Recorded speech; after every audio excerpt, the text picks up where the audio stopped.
Hello students, my name is Sanju Thakur. I am taking English subject. Students, we have taught already the unit first. Now we will discuss or we will study about the unit 2 new poem 2.1.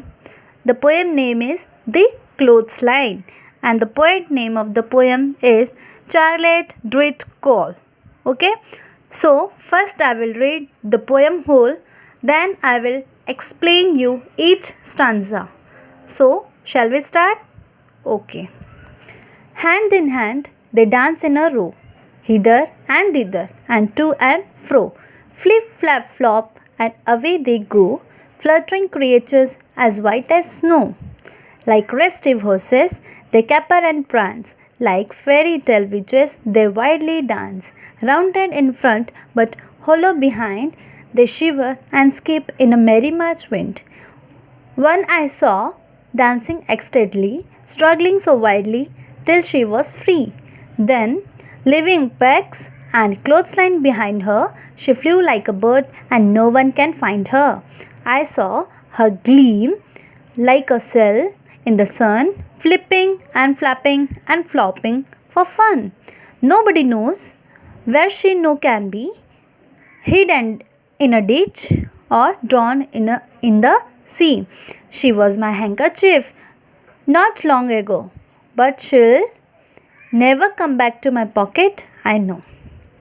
So first stanza क्या दिया गया है यहाँ पे? Hand in hand they dance in a row, hither and thither and to and fro, flip, flap, flop, and away they go, fluttering creatures as white as snow. So first of all मैं आपको clothes line का meaning बताती हूँ. क्या आप यहाँ पे pictures देख रहे हैं? क्या दिख रहा है आपको? यहाँ एक बकेट है, एक रस्सी है, कुछ पिन्स हैं यहाँ पर, और यहाँ कुछ कपड़े सूख रहे हैं, कपड़े उड़ रहे हैं, है ना. ये स्टैंड है, आप ये देख रहे हो.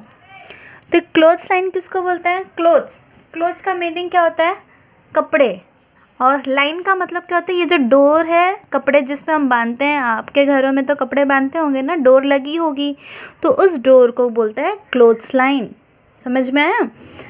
तो एक पोएट है, पोएट ने इमेजिनेशन किया है कि मेरे घर पर क्लोथ्स लाइन कैसा होता है, कपड़े क्या करते हैं सूखने तक, हवा कैसी बहती है, वो कैसे उड़ते हैं, एक आधा कपड़ा छूट के कहाँ चला जाता है, हमें मिलता है कि नहीं मिलता, उस बारे में इमेजिनेशन किया है और ये पोएम राइट किया गया है.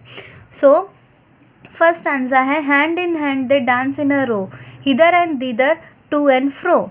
यानी कि हाथों में हाथ लिए, यानी कि कपड़े हम एक के साथ ही एक लगाते हैं ना, इतना डिस्टेंस में ये रहता है, लेकिन जब एक साथ लगाते हैं तो कैसे एक दूसरे के टच में रहता है वो हवा से.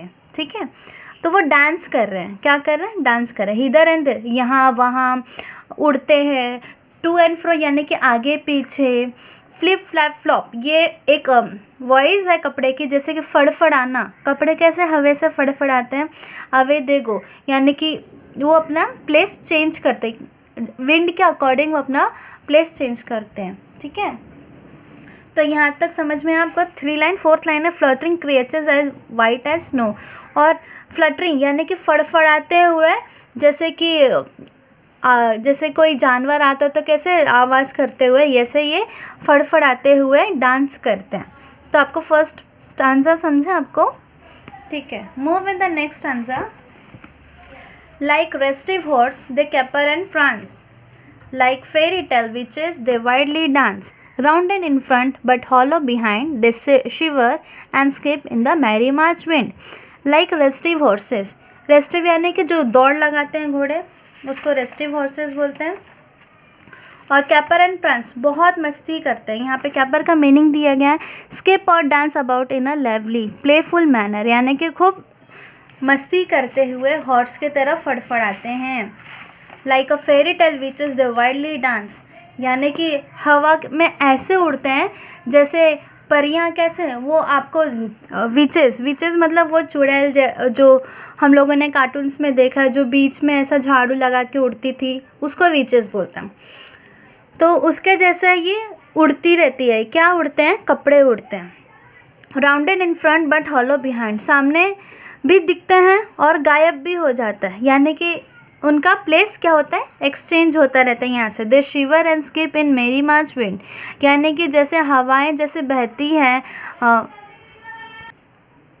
Rounded in front but hollow behind, यानी कि सामने तो गोल दिखते हैं लेकिन पीछे एकदम खोखले दिखते हैं। दे शिवर एंड स्किप इन द मेरी मार्च विंड, यानी कि वो बहुत शिवर यानी कि जब हवा बहती है तो कांपने लगते हैं। हाँ, वो प्रसन्न हवा में कांपते हैं और चुप बैठते हैं। जब हवा चला जाता है तो एक ही जगह स्थिर रह जाता है, और जैसे हवा आता है तो धीरे धीरे शिवर यानी कि हल्के हवा में रहेंगे तो वो हल्के हल्के हिलते डुलते हैं, लेकिन ज़ोर से हवा का आएगा तो वो फड़फड़ाने लगते हैं, फ्लटरिंग होने लगते हैं। और वो कपड़ों की आवाज़ कैसे आती है, फ्लिप फ्लैप फ्लो। तो सेकेंड स्टैंजा हो गया हमारा। ठीक है, नेक्स्ट स्टैंजा देखो। I saw dancing excitedly, struggling so wildly till she was free. Then leaving pegs and clothesline behind her, she flew like a bird and no one can find her. I saw dancing excitedly. मैंने देखा, किसने, poet ने। Poet का नाम क्या है, Charlotte ड्रेट call. तो उसने क्या देखा कि वो बहुत अच्छे से लहराते हुए डांस कर रहे हैं। Struggling so widely till she was free, जब तक हवा रुक नहीं जाती तब तक उनका डांस चालू रहता है। Then she living packs clothes line behind her, जब हवा का तेज़ रहेगा बहाव तो क्या होता है, वो पैग्स मतलब जो चिमटी हम लगाते हैं कपड़ों में, वो चिमटी भी हट जाती है और कपड़ा उड़ने लगता है। She flu like a bird, और जब चिमटी के यहाँ से हट जाता है, पेग्स के यहाँ से हट जाता है, वो तो कपड़ा उड़ जाता है। And no one can find her, कभी आपके घर में ऐसा हुआ है, एक रुमाल भी अगर आप लोगों ने या कोई हल्के कपड़े को हम लोगों ने चिमटी लगाई है और वो चिमटी से भी उड़ गया हो, कैसे उड़ेगा, बिकॉज ऑफ विंड। ठीक है।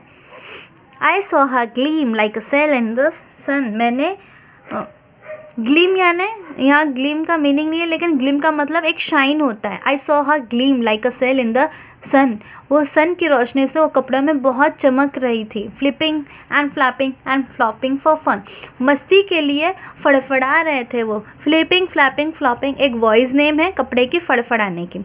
No buddy knows where she was she no can be, अब वो तो उड़ गया कपड़ा, अब तो वो मिलेगा नहीं, उसने बहुत ढूंढा उसे मिला ही नहीं। हिड इन अ डिच और ड्रोन इन द सी, या तो वो खाई में गिरा होगा या पहाड़ों के बीच में गिरा होगा या तो समुद्र में गिर गया रहेगा, लेकिन मिला नहीं उसको, क्योंकि हम बता नहीं सकते। इसने उसने इमेजिनेशन, या तो वो पहाड़ों के बीच में खाई में गिरा होगा या समुद्र में गिर गया रहेगा, मेरा वो कपड़ा मिल नहीं रहा है।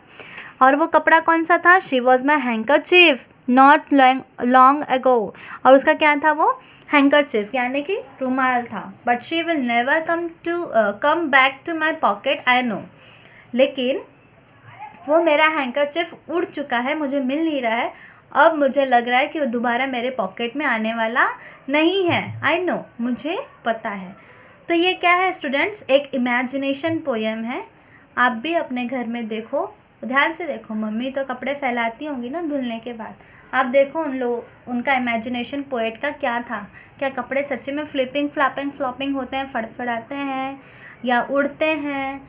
ठीक है, तो ये इमेजिनेशन आप भी देख लो। इसके क्वेश्चन आंसर्स मैं आपको फ़ोटोज़ में सेंड करूँगी और आपको क्या करना है, CW में आपको लिख के लेना है। ठीक है, थैंक यू।